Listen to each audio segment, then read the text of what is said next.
उठो गुरुमुख उठो। श्री गुरु महाराज जी का हुक्म है गुरुमुख उठो। श्री गुरु महाराज जी का हुक्म है गुरुमुख उठो। बोलो जयकारा बोल मेरे श्री गुरु महाराज की जय। सभी गुरुमुख प्रेमियों से सप्रेम जय सच्चिदानंद। वंदो चरण सरोज गुरु मुद मंगल आगार। जय सेवत नर होत हैं भव सागर से पार। गुरु जी के सुमिरन मात्र से नाशत विघ्न अनंत। तासे सर्वारंभ में ध्यावत हैं सब संत। तासे सर्वारंभ में ध्यावत हैं सब संत। बड़े ही ये सौभाग्य का अवसर गुरुमुख प्रेमियों के जीवन में मिला हुआ है, उपहार में मिला है। भक्त अपने भगवान को, सेवक अपने सतगुरु को, गुरुमुख अपने गुरु महाराज जी को जीवन में चाहे जो भी एक से बढ़कर एक उपहार भेंट करते हों, अनेकों आडंबरों के द्वारा,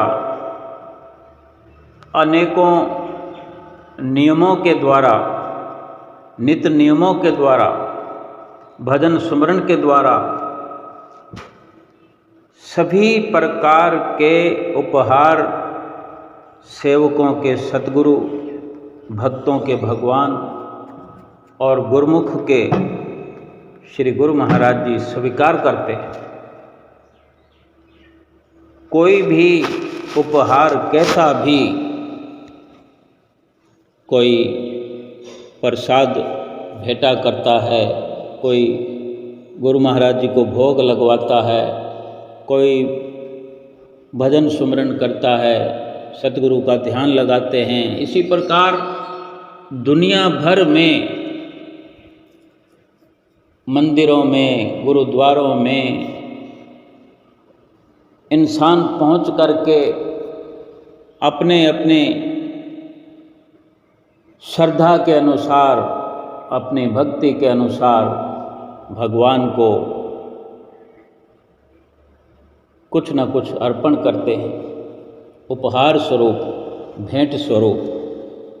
लेकिन जो भगवान अपने भक्त के लिए, सतगुरु अपने सेवक के लिए, गुरु महाराज गुरुमुख के लिए जो उपहार इस जीवन में उसकी झोली में डालते हैं, उसका तो कोई मुकाबला ही नहीं। भगवान ने कितना सुंदर संजोग बनाया है अपने भक्तों के लिए। सतगुरु ने कितना उपकार कमाया है अपने सेवकों के लिए, कमा रहे हैं। कितनी दया लुटा रहे हैं। गुरुमुखों के लिए गुरु महाराज जी ने अपना अनुपम प्यार लुटाया है और लुटा रहे हैं। श्री प्रयाग धाम में श्री गुरु महाराज जी अपने गुरुमुख प्रेमियों के लिए कितना अथक परिश्रम करते हैं। अभी जो गुरुमुख प्रेमियों का श्री प्रयाग धाम में पहुंचने का, श्री प्रयाग धाम में आकर अपने सतगुरु के, अपने श्री गुरु महाराज जी के सुंदर सुंदर दर्शन प्राप्त करने का, गुरुमुख प्रेमियों का अपने सतगुरु को प्रसन्न करने का, ये जो गुरुमुख प्रेमियों को अवसर मिला है, ये भी एक उपहार है। आज संसार के अंदर हाहाकार तो यूं ही मचा ही रहता है। जब से दुनिया बनी है, जब तक दुनिया रहेगी, दुनिया में हाहाकार मचा रहेगा। रोशनी के होते हुए भी अंधकार मचा रहेगा। खुशियों की बारिश होते हुए भी खुशियों की चारों तरफ कमी बनी रहेगी। लेकिन इस वक्त अगर एक मौसम की बात की जाए, आज अगर गर्मी का मौसम है तो गर्मी की मौसम की एक इंतहा हो जाती है कि जीवन अस्त व्यस्त इस दुनिया में हो रहा है। बुरे हालात हैं, जहाँ सभी प्रकार के आडंबर हैं। गर्मी के अवसर में दुनिया में जिसके पास कूलर, एयर कंडीशनर स्थिति जिनकी है, वो भी परेशान है कि बेचैनी जो एक सांसारिक वातावरण की हुआ करती है, उसके अलावा भी मौसम की बेचैनी से बेचैन हर इंसान हुआ रहता है। एक सेवक और स्वामी की बात अलग है, गुरुमुख और गुरु महाराज की बात अलग है, भगवान और भक्त की बात सारे संसार से अलग है। भक्त वो जो हर वक्त अपने भगवान को सन्मुख रखता है, गुरुमुख वो जो गुरु महाराज को सन्मुख रखता है, सेवक वो जो अपने सद्गुरु को सन्मुख रखता है। उसमें भी आज ये विचार करें कि आज के मौसम को देख कर के भी श्री प्रयाग धाम का मौसम इतना सुहाना है, इतना मन को लुभाने वाला है। अगर तुलना करते हैं तो जहाँ से भी गुरुमुख प्रेमी आ रहे हैं वो यही कहते हैं कि यहाँ के मौसम को देख करके मन यूं ही खुश हो जाता है, और जब श्री दर्शन करते हैं तो आत्मा भी तृप्त हो जाती है, आत्मा भी खुश हो जाती है, तन भी खुश, मन भी खुश, और धन जो खर्च होता है वो सकारात्मक हो जाता है। धन लगने से तन और मन दोनों खुश हो जाएं, आत्मा खुश हो जाए, फिर क्या चाहिए हो। और संसार में तो आज आग उगलती हुई सड़कें, आग उगलती हुई गरम गरम हवाएं झकझोर कर रख देती है इंसान को। कुदरत की विडंबना देखो, ऐसे मौसम को देखकर भी कोई श्री दरबार में गुरुमुखों की इतनी भीड़ नहीं है कि मौसम की दुहाई लेकर ही आ जाएं यहाँ पर। एक महीने का ये दुर्लभ अवसर प्राप्त कर लें कि मौसम शरीर के लिए भी अनुकूल है, आत्मा के लिए भी अनुकूल है। लेकिन ये कुदरत की विडंबना ही कह सकते हैं कि वक्त नहीं है यहाँ आने के लिए, पहुँचने के लिए। अगर जो गुरुमुख प्रेमी पहुँचे हैं, पहुँच रहे हैं, उनके लिए फिर हम स्वयं अंदाज़ा लगा सकते हैं कि कितना बड़ा ये उपकार गुरुमुख प्रेमियों पर सतगुरुदेव महाराज जी कर रहे हैं, कितनी दया कर रहे हैं, कितना विचार करते हैं गुरुमुख प्रेमियों के लिए। ये अवसर गुरुमुख प्रेमियों की अपनी ही पुकार के कारण मिला हुआ है, अपने प्रयासों का, अपनी सुंदर भावनाओं का ही ये नतीजा है। और यहाँ गुरुमुख प्रेमी पहुँच करके जो रेलगाड़ियाँ पहुँच रही हैं स्टेशन पर, सभी की सभी रेलगाड़ियाँ लेट चल रही हैं। इतनी थकान को लिए हुए गुरुमुख प्रेमी श्री प्रयाग धाम में पहुँच करके मुस्कुराते हुए नजर आते हैं। और श्री गुरु महाराज जी भी अपने गुरुमुख प्रेमियों की ऐसे इंतज़ार करते हैं, एक एक गुरुमुख का हिसाब किताब रखते हैं, कितने सेवादार लगे हुए हैं, कितनी बसें गुरुमुख प्रेमी चला करके श्री प्रयाग धाम से उर्ली स्टेशन पर और फिर उर्ली स्टेशन के आश्रम से संगत को एक एक सवारी को बड़े इत्मीनान से बिठा कर लाते हैं। ये कितनी सुंदर व्यवस्था है श्री गुरु महाराज जी की कि जहाँ ट्रेन का सफ़र करते हुए, रेलगाड़ी का सफ़र करते हुए टिकट होने पर भी कितनी मुश्किलों का सामना करके आते हैं। स्लीपर क्लास के अंदर टिकट होने पर भी वहाँ वेटिंग टिकट वाले, बे टिकट वाले वहाँ पर भरे होते हैं और कितनी मुश्किलों का सामना करते हुए आते हैं। और जहाँ श्री गुरु महाराज जी अपनी बसों में बेशक थोड़ी देर का सफ़र है, उसमें भी आराम से गुरुमुखों को बिठा करके उर्ली आश्रम से श्री प्रयाग धाम में लाया जाता है। और अपने बस स्टैंड पर भी जब पहुंचते हैं, बस से बाहर निकलते हैं तो वहाँ रेडी की सुविधा है। रेडी में अपना सामान भर के अपने कमरों की ओर जाते हुए दिखाई देते हैं। बस स्टैंड पर भी मौसम भी ठीक है, खुशगवार है और पंखे चलते हुए, लाइटें जलती हुई, ये नज़ारा रमणीय गुरुमुख प्रेमियों को लुभाने वाला। यहाँ आते ही गुरुमुख प्रेमियों के चेहरे पर चमक आ जाती है कि हम अपने घर में आ गए। अभी सुबह से गुरुमुख प्रेमी आ रहे हैं और जो भी सुबह आरती के बाद श्री प्रयाग धाम में पहुंच रहे हैं, दोपहर तक पहुंचते रहेंगे, 4 बजे तक पहुंचते रहेंगे। उन्हें पहला पहला अवसर श्री दर्शन हाल में दर्शन करने का मिलेगा।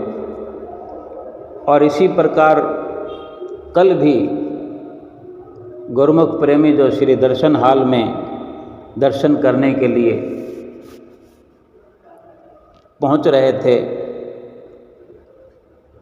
उनको ये इशारा मिला कि आज बड़ा दर्शन हाल खुला हुआ है। आज बड़े श्री दर्शन हाल में श्री हुजूर गुरु महाराज जी के दर्शन करने का अवसर सभी को मिलेगा। क्योंकि पिछले 15 दिनों से, लगभग 17 दिनों से, 12 तारीख से 12 मई से जब श्री गुरु महाराज जी ने कृपा फरमाई है, तभी से छोटे श्री दर्शन हाल में दर्शन करने का अवसर मिलता रहा है। 2 दिन पहले तक, परसों तक श्री दर्शन हाल में, छोटे दर्शन हाल में गुरुमुख प्रेमी दर्शन कर रहे थे। लेकिन जो रोज़ गुरुमुख प्रेमी आते हैं, उनकी संख्या बढ़ती हुई, हर प्रकार से हिसाब किताब लगाते हुए कि अगर 10-20 लोग भी दर्शन हाल से बाहर बैठना पड़े तो फिर क्यों ना बड़े दर्शन हाल को खोल दिया जाए।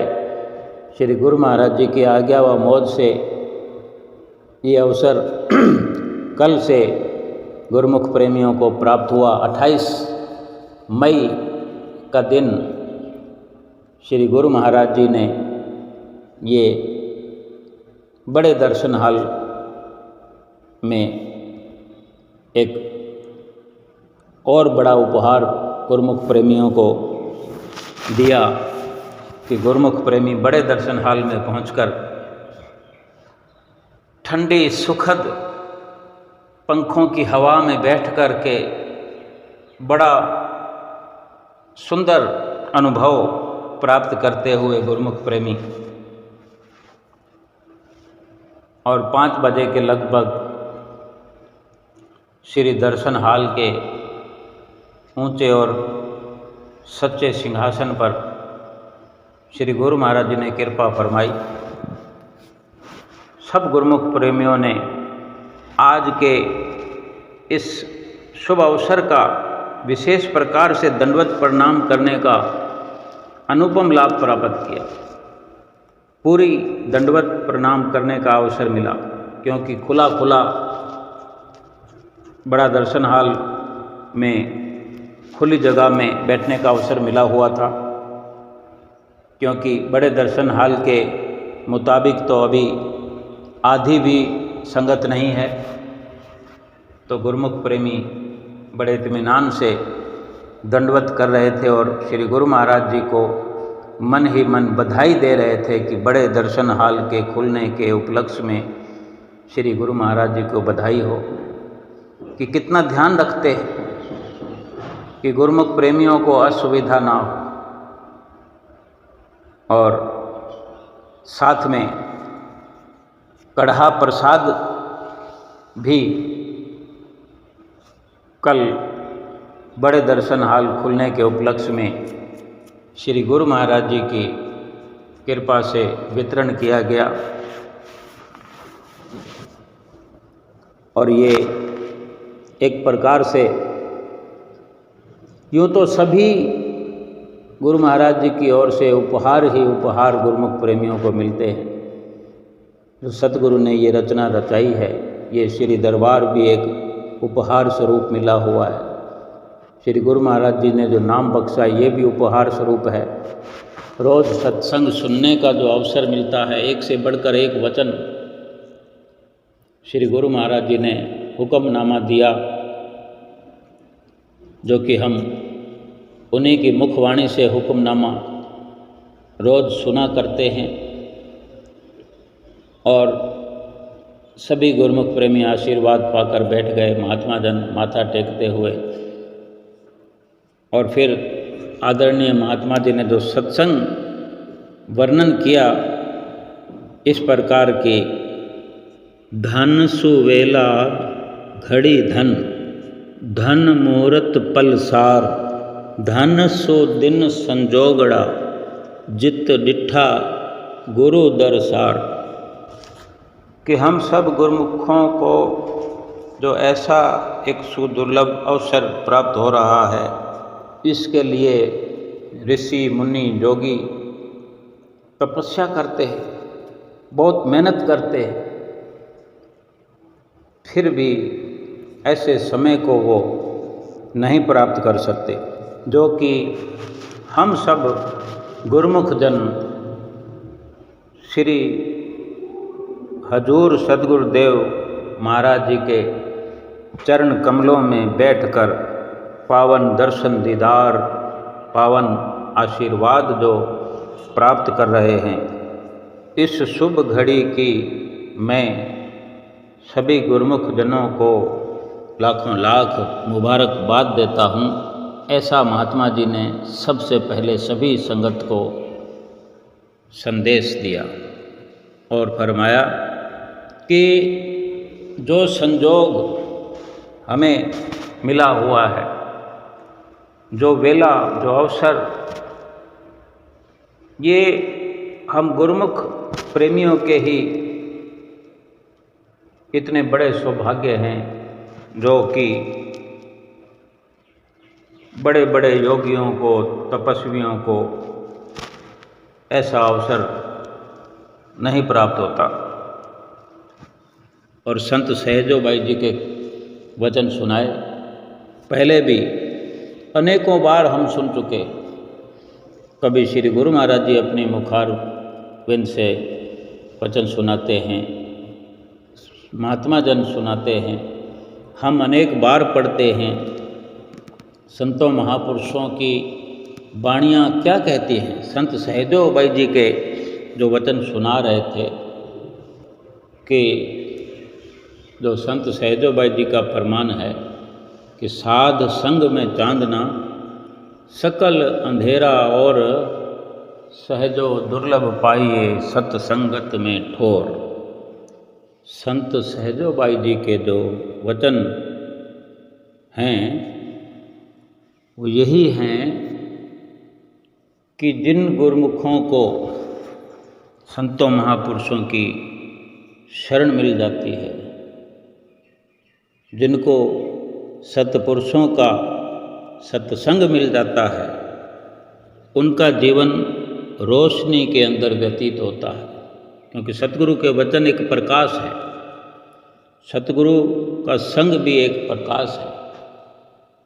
और जिनको ऐसा अवसर नहीं मिला, जो इस अवसर से वंचित हैं, जिसको सतगुरु की शरण नहीं मिली, जिसने सतगुरु की शरण हासिल नहीं की, सतगुरु का संग नहीं किया, सत्य का संग नहीं मिला, जिन्हें सत्संग की रोशनी नहीं मिली, तो फिर समझो उनका जीवन जो है अंधेरे में व्यतीत हो रहा है। और हर कोई जानता है कि अंधेरे का सफ़र जो है वो कैसा होता है।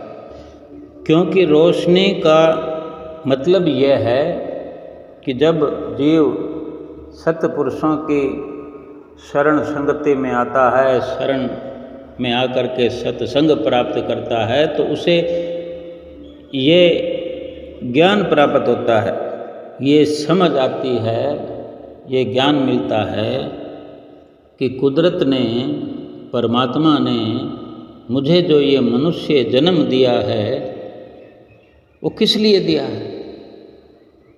इस संसार में आकर के मुझे क्या करना है, किस लिए मुझे भेजा गया है, ये सब समझ मिल जाती है। और ये सब समझ तभी मिलती है जब वो साध संग में आता है।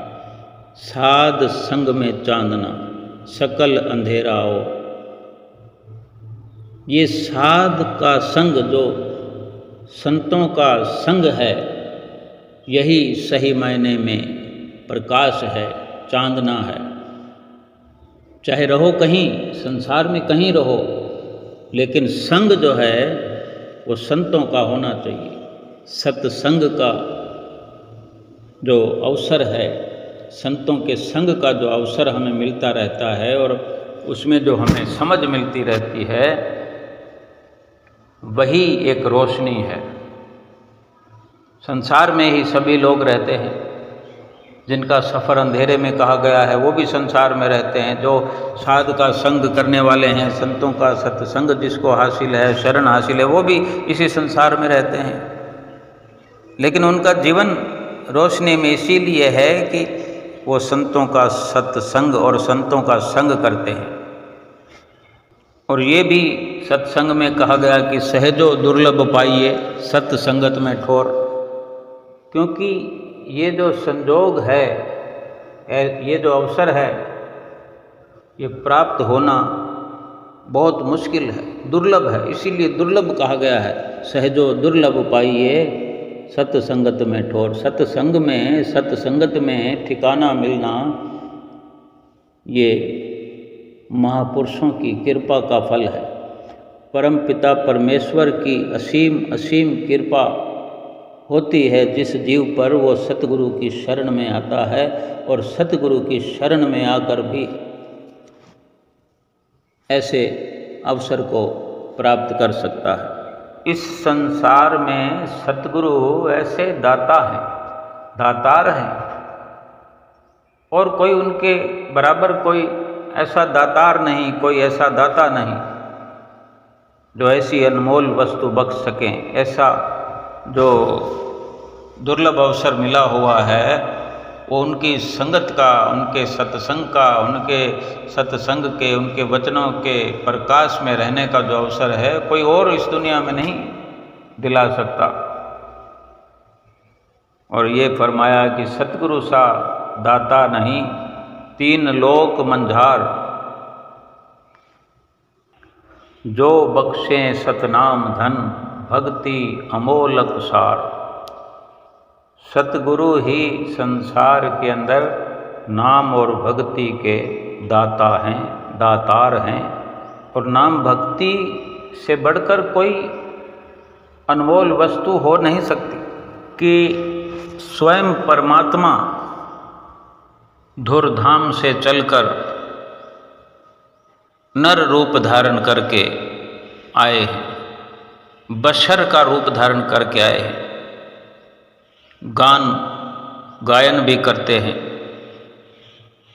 कि बशर के भेष में खुद खुदा आ गया, यानी वो आप सारे संसार का हर्ता करता।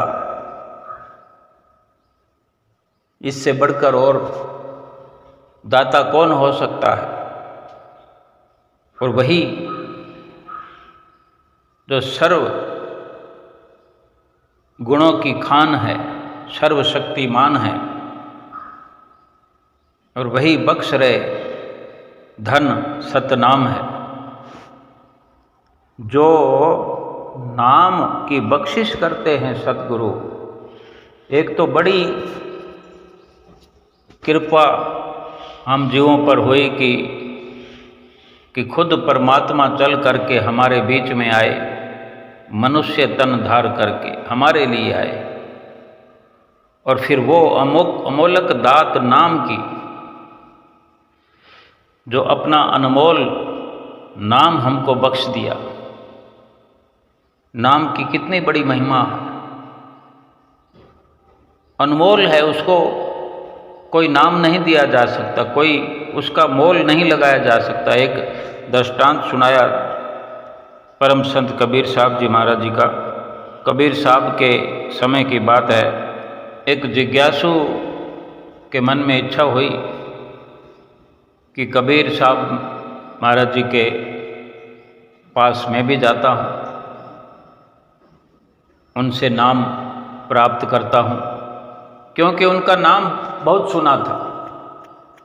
उनको देखा नहीं, लेकिन उनकी महिमा सुनी, उनका नाम सुना कि ऐसे ऐसे करके परम संत हैं। तो मन में विचार आया कि मैं भी उनसे नाम हासिल करूं। जैसे आज श्री आनंदपुर दरबार की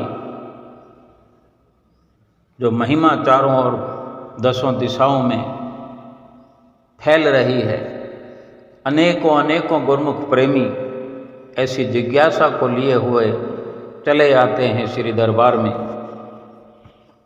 और झोलियाँ भर कर ले जाते हैं दरबार से नाम के धन से।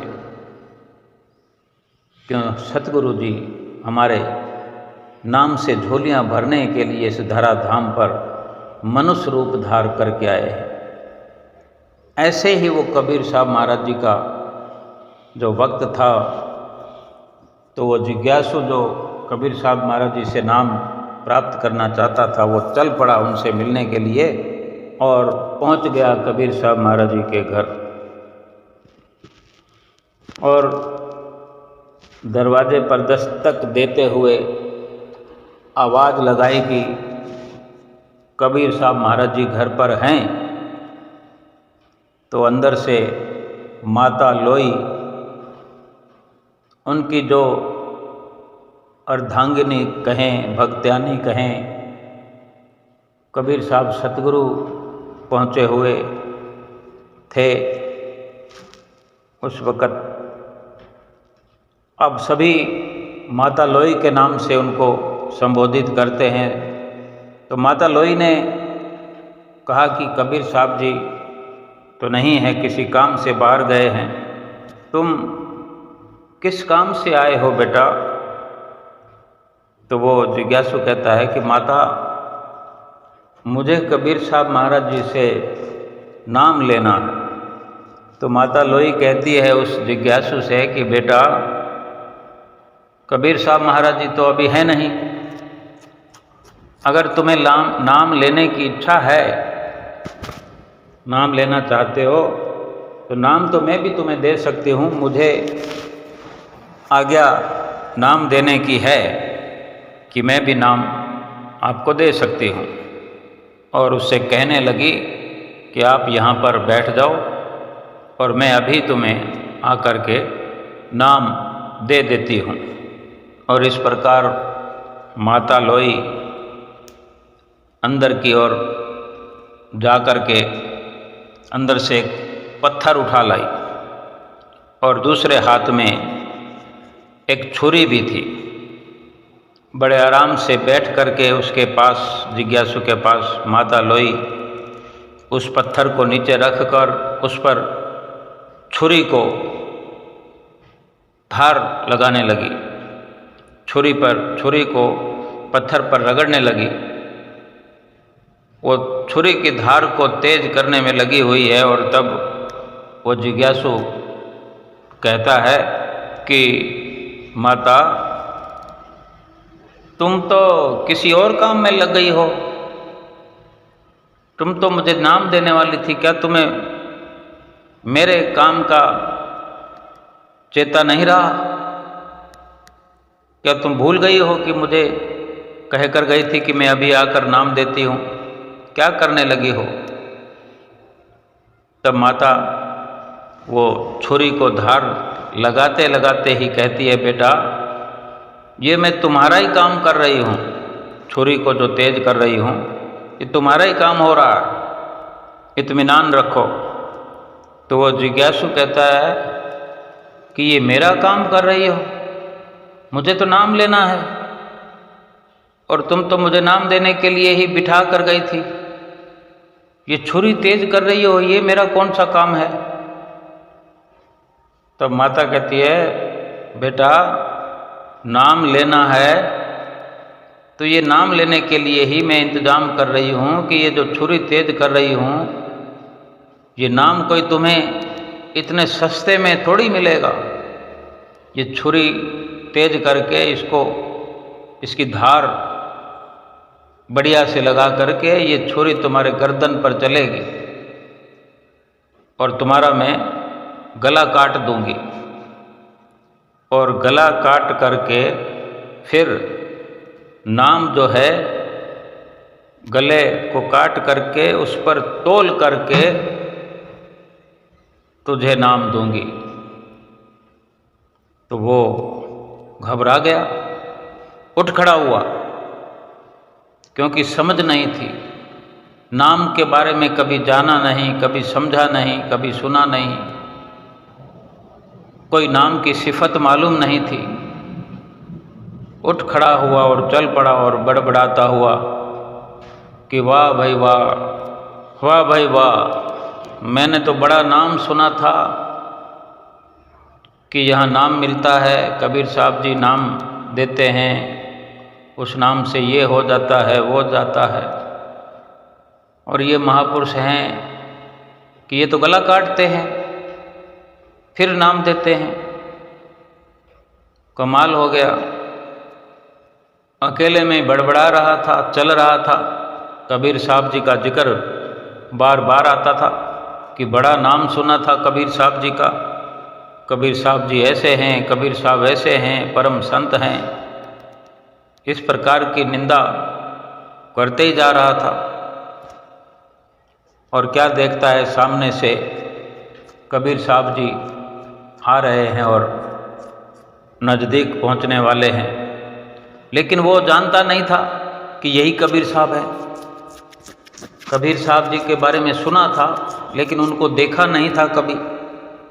और कबीर साहब निकट आए, कबीर साहब जी नज़दीक आकर के उसको रोक लेते हैं। वैसे भी परम संत होते हैं, वे अंतर्यामी ही हुआ करते हैं। अब जाने उस वक़्त कहाँ से प्रकट हो गए कबीर साहब जी। थोड़ा पहले भी आ सकते थे, लेकिन ये उसको पक्का करने के लिए परीक्षा थी या कबीर साहब जी की मौज थी, संतों की संत ही जाने। कबीर साहब जी ने जब रोका कि भाई तुम कबीर साहब जी का नाम लेकर क्यों उल्टा सीधा बोल रहे हो, निंदा क्यों कर रहे हो कबीर साहब जी की, क्या हुआ? तब उसने, जिज्ञासु ने सारी कहानी सुना दी। सब कुछ कबीर साहब जी ने सुन लिया और चल पड़े।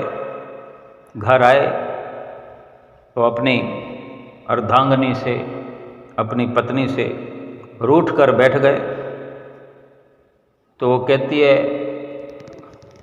जब कबीर साहब जी कहते हैं, पूछते हैं, अपनी उदासी का कारण बताते हैं रूठने का, कि माता लोई, प्यारिए,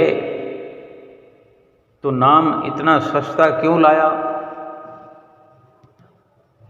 एक ही वचन लोई से करते हैं, माता लोई से, कि तुमने इतना सस्ता नाम को कर दिया। कहाँ वो अनजान अज्ञानी जो इस प्रकार के सुनकर इस प्रकार से गला काटने की बात से ही घबरा कर भाग खड़ा हुआ। और कबीर साहब जी कहती हैं, ये तो सस्ता है, ये सौदा तो सस्ता तुमने लगा दिया इतना, कोई इससे भी भारी कीमत चुकाने को कहती। ये केवल जिक्र ही सही, लेकिन महापुरुषों ने ये दर्शाया है कि नाम की कितनी कदर होनी चाहिए, कितनी कीमत होनी चाहिए। सिर काट तली पर धरना पड़ता है। और भी अनेकों प्रकार से महापुरुषों के कथन है। एक और वर्णन किया कि महापुरुषों के वचन हैं, ये तन विष की बेलरी, गुरु अमृत की खान, शीस दिए जो गुरु मिले तो भी सस्ता जान। कि ये जो शरीर है विष की बेलरी है, जहरीली बेल है कोई। ये शरीर ये जहर का पौधा कहो, बेल कहो, जहर का लोथड़ा, गांठड़ी, कुछ भी कहो। इस शरीर का अगर ये सिर काट करके सतगुरु मिलते हैं, गुरु मिलते हैं, तो ये सौदा बहुत सस्ता है। शीश दिए जो गुरु मिले तो भी सस्ता दाम। अब विचार तो हम गुरुमुखों को करना कि नाम तो हमने भी लिया है, हम भी कभी जिज्ञासु हुआ करते थे, नाम की तलब हमने भी की थी। क्या कीमत चुकाई हमने? हमें तो कुछ भी मुश्किल नहीं हुई, कोई हमारी परीक्षा नहीं हुई, केवल ख्याल उठाया और तुरंत अपने श्री गुरु महाराज जी से नाम को पाया। सहज में सरलता से नाम की हमें बख्शिश हो गई है। कितनी बड़ी रहमत श्री गुरु महाराज जी की हम पर हो रही है। नाम की महिमा के बारे में अनेकों संतों ने समय समय पर अपने अपने वक्त पर अनेक जगह पर वाणियों में कथन आया है कि कबीर सब जग निर्धना, धनवंता नहीं कोय, धनवंता सोई जानिए, जाके सत्य नाम धन होए। कि सारा संसार ही निर्धन है, गरीब है, तो धनवान कौन है? जिसकी झोली में नाम की बख्शिश हुई है सतगुरु के द्वारा। सतगुरु ने जिसको नाम की बख्शिश की है दुनिया में, वही केवल एक धनवान है। आज संसार में चारों ओर चर्चा आम होती है कि जिसके पास धन अधिक है वो धनवान है। सोना पड़ा हुआ है, कोई ऐसी धातु या कोई ऐसा कोई कीमती अनमोल हीरा, कोई रत्न, कोई मणि माणक्य, इस प्रकार का कोई धन है तो वो जाने माने धनवानों की गिनती में आते हैं कि फलां व्यक्ति धनवान है। किसी के पास लंबी चौड़ी जायदाद हो, बंगले हों, गाड़ियां हों, वो श्रेष्ठ धन जमा करने वाले माने जाते हैं। लेकिन संतों महापुरुषों की नज़र में तो केवल वही धनवान है जिसके पास सतगुरु का बख्शा हुआ नाम है। सुंदर सुंदर सत्संग में वचन सुनाते हुए कहा कि हम कितने भाग्यशाली हैं कि श्री आनंदपुर दरबार मिला, श्री परमहंसों की छत्र छाया मिली और उनसे नाम की बख्शिश मिली हमें, बिना किसी कुर्बानी के, बिना किसी परीक्षा के सहज में ही हमें नाम मिल गया। हम कितने भाग्यशाली हैं। अब ज़रूरत इस बात की है कि जो नाम मिला है उसका सिमरन करने की ज़रूरत है। सत्संग हो रहा था कि आप सब गुरुमुख प्रेमी जानते हैं कि हमारे हुजूर श्री गुरु महाराज जी सभी गुरुमुख प्रेमियों को अपने वचनों में सदा चेतावनी देते हैं, समझाते हैं कि हर गुरुमुख प्रेमी के लिए 2 घंटे भजन अभ्यास करना निहायत ही लाजमी है, ज़रूरी है कि सभी गुरुमुख भजन अभ्यास करें, निश्चित समय पर करें, अमृत वेले करें। रात्रि के 4 पहर होते हैं,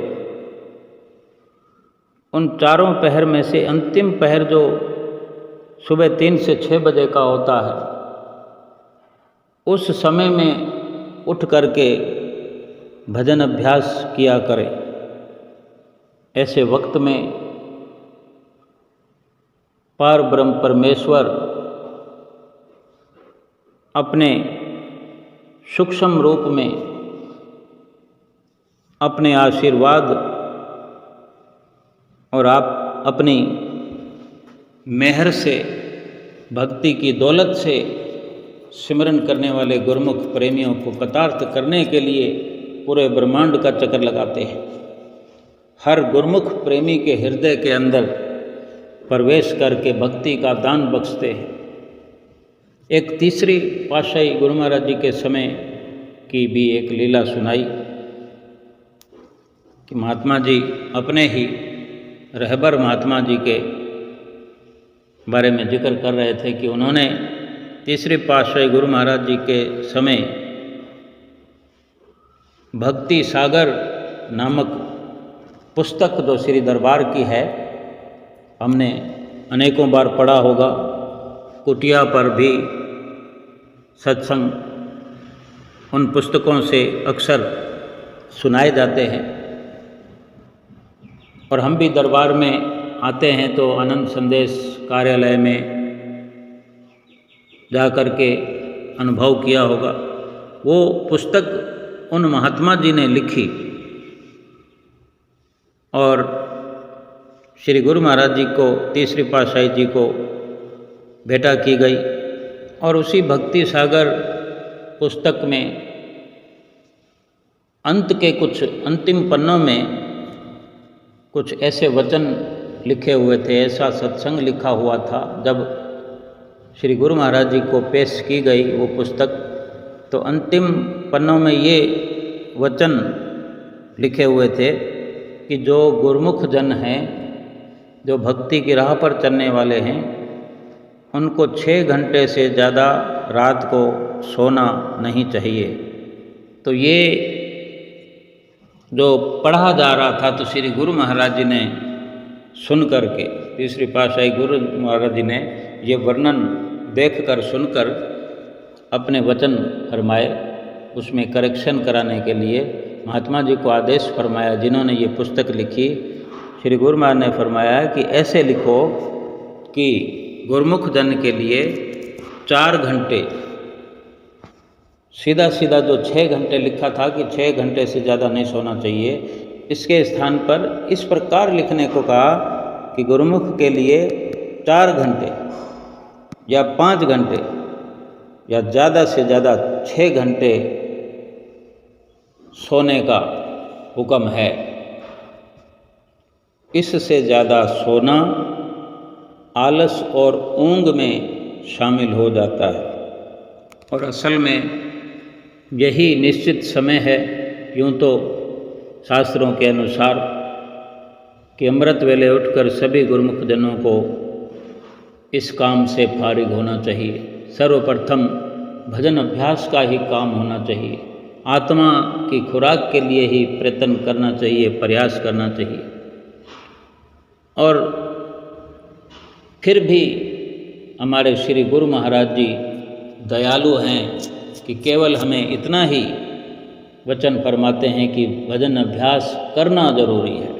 2 घंटे भजन अभ्यास करना हर गुरुमुख प्रेमी के लिए जरूरी है, क्योंकि भजन अभ्यास ही जरूरी फरमाया करते हैं।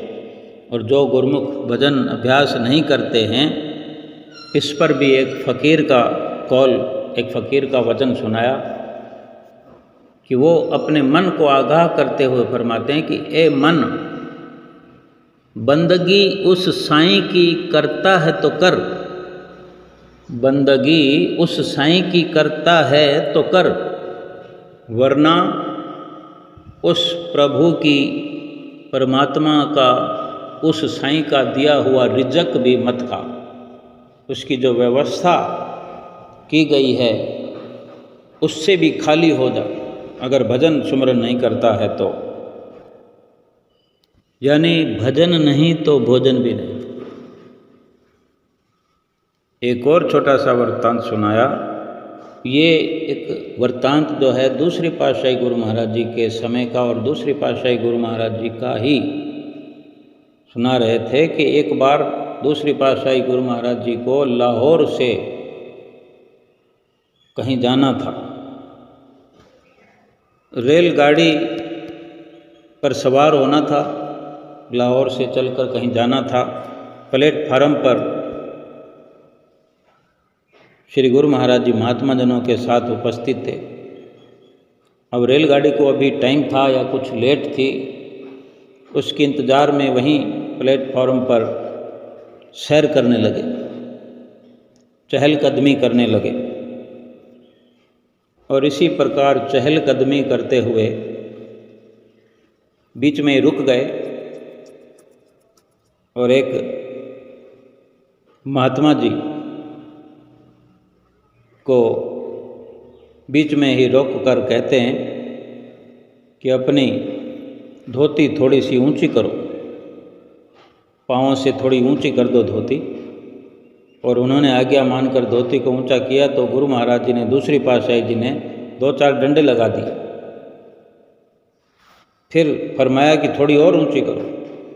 फिर थोड़ा और ऊंची धोती महात्मा जी ने की तो वहाँ भी 2-4 डंडे लगा दिए। और ये दृश्य जो है वहाँ आसपास के लोग, स्टेशन पर बेशक ज़्यादा भीड़ ना हो लेकिन फिर भी स्टेशन पर सवारियाँ चढ़ने वाली होती हैं, कोई वहाँ कर्मचारी होते हैं, ये सब वो देख रहे थे। और वो देखकर सोचने लगे कि ये कोई बड़ा फ़कीर मालूम होता है, ये बड़ा कोई पीर मालूम होता है, लेकिन अपने ही किसी फ़कीर को ये डंडे लगा रहा है। अब साथ में जो महात्मा जन थे उनको तो किसी को ऐसी ताकत नहीं कि श्री गुरु महाराज जी से पूछ सके, भाई महात्मा जी को क्यों डंडे लगाए जा रहे हैं, किसकी मजाल जो पूछे। दूसरे लोग भी हैरान हो रहे थे। यूँ तो किसी की हिम्मत नहीं हुई कि कोई आकर पूछे कि भाई अपने फ़कीर को क्यों पीट रहे हो, पिटाई कर रहे हो। लेकिन उन्हीं में से कोई एक बुजुर्ग मुसलमान व्यक्ति नज़दीक आया हिम्मत करके, बुजुर्ग था वो, और आकर श्री गुरु महाराज जी दूसरी पातशाही जी से आदर भाव से पूछने लगा कि आप इसे अपने फ़कीर को पीट क्यों रहे हो, क्यों डंडे लगा रहे हो। श्री दूसरी पातशाही गुरु महाराज जी ने फरमाया उस व्यक्ति को कि क्यों मार रहे हैं इस फ़कीर को, हम आपको बताते हैं कि इसने घर बार छोड़ दिया है, गृहस्थ त्याग दिया है, भक्ति की राह पर चल पड़ा है, इबादत करने में लगा है, और ये भजन नहीं करता है, तो क्या इसकी पिटाई ना करें। हम जो कहते हैं इसे कि नाम का सुमरन कर, मालिक का भजन कर, और ये कहता है कि नहीं करूँगा, तो क्या इसकी पिटाई ना करें, डंडे ना लगाएं इसे। तब वो व्यक्ति मुसलमान, अल्लाह का प्यारा, वो भी कहता है कि तब तो फिर आप ज़रूर मारो इसे, और 2-4 डंडे लगाओ। नाम का सुमरन नहीं करने वाले के लिए, भजन नहीं करने वाले के लिए, बंदगी नहीं करने वाले के लिए गुरबाणी में भी वर्णन है। 4 पाँव, 2 सिंग, गुंग मुख, तब कैसे गुन गइये, उठत बैठत ठेंगा बरहे, तब कत मुँह लुकाइए। कि ये जीव, महापुरुष फरमाते हैं, ये जीव तुझे मनुष्य जन्म मिला, इतना सुंदर अवसर मिला, ऐसे सुंदर अनमोल अवसर को पाकर भी मालिक का भजन नहीं करता है, सुमरन नहीं करता है, तो कुदरत के पास और भी रास्ता है। क्या रास्ता है? क्या करेगी कुदरत? अभी 2 पाँव है, फिर 4 पाँव बना देंगे। हाथों का जिक्र गायब, पाँव 2 के 4 कर दिए, हाथ गायब कर दिए, और सींग लगा देंगे। हाथ गायब हो गए, सींग प्रकट कर दिए, और मुंह गूंगा कर देंगे। कुदरत मुंह गूंगा कर देगी। सीधा सीधा समझने वाली बात है कि अब 4 पाँव हैं, मुख गूंगा है, सींग लगे हैं, तो मनुष्य से सीधा जानवर बना दिया।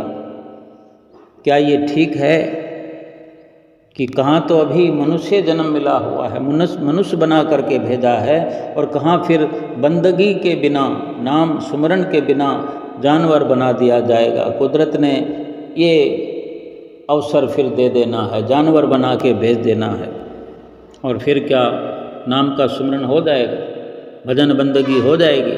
4 पाँवों को लेकर जानवर बनकर क्या भजन बंदगी कर पाएंगे? सतगुरुदेव महाराज जी अपनी मधुर वाणियों में वचन फरमाया करते हैं, हमेशा हमें समझाया करते हैं, मनुष्य जन्म मिला है तो नाम और सुमरन के लिए बिल्कुल बिल्कुल बिल्कुल भी आलस नहीं करना चाहिए कि ये वक्त निकलता जा रहा है। जो हमें अवसर मिला है, तो आज हम ये संकल्प लें। श्री दर्शन हाल, बड़ा दर्शन हाल खुलने के उपलक्ष्य में महात्मा जी सबको बधाई भी दे रहे थे, और श्री गुरु महाराज जी के चरणों में बैठकर एक भीतर ही भीतर अपने संकल्प लेने का इशारा कर रहे थे कि आज के दिन हम बड़े दर्शन हाल खुलने की प्रसन्नता और बड़े दर्शन हाल खुलने की खुशी में हम ये संकल्प लें। यही पुकार आज हम करें कि जो आपकी मौज है, श्री परमहंसों की मौज है कि 2 घंटे भजन अभ्यास हर गुरुमुख को करना जरूरी है, तो आज से हम ये संकल्प करते हैं कि 2 घंटे भजन अभ्यास अवश्य करेंगे, और भजन नहीं करेंगे तो फिर भोजन भी नहीं करेंगे। और यही सबसे संकल्प करवाया श्री गुरु महाराज जी से पुकार करते हुए, प्रार्थना करते हुए, और श्री गुरु महाराज जी से सभी प्रार्थना कर रहे थे मन ही मन कि हे श्री गुरु महाराज जी, आपकी आज्ञा के अनुसार आपका आशीर्वाद हमको मिले, आशीर्वाद आपका बना रहे कि हम आपकी आज्ञा व मौज पर चलें, 5 नियमों की पालना नित्य प्रति करें, और 2 घंटे भजन अभ्यास जरूर करें, जरूर करें, जरूर करें। और इस प्रकार श्री गुरु महाराज जी ने भी सबको आशीर्वाद दिया। सारी संगत ने जोर से जयकारा लगाया, और श्री गुरु महाराज ने सबको भरपूर आशीर्वाद दिया। और हम जहाँ भी रहते हैं, जहाँ भी रहें, हम श्री गुरु महाराज जी के वचनों पर चलें, 5 नियमों की पालना करें, 2 घंटे अभ्यास नित्य प्रति जरूर करें, जरूर करें, जरूर करें। बोलो जयकारा बोल मेरे श्री गुरु महाराज की जय।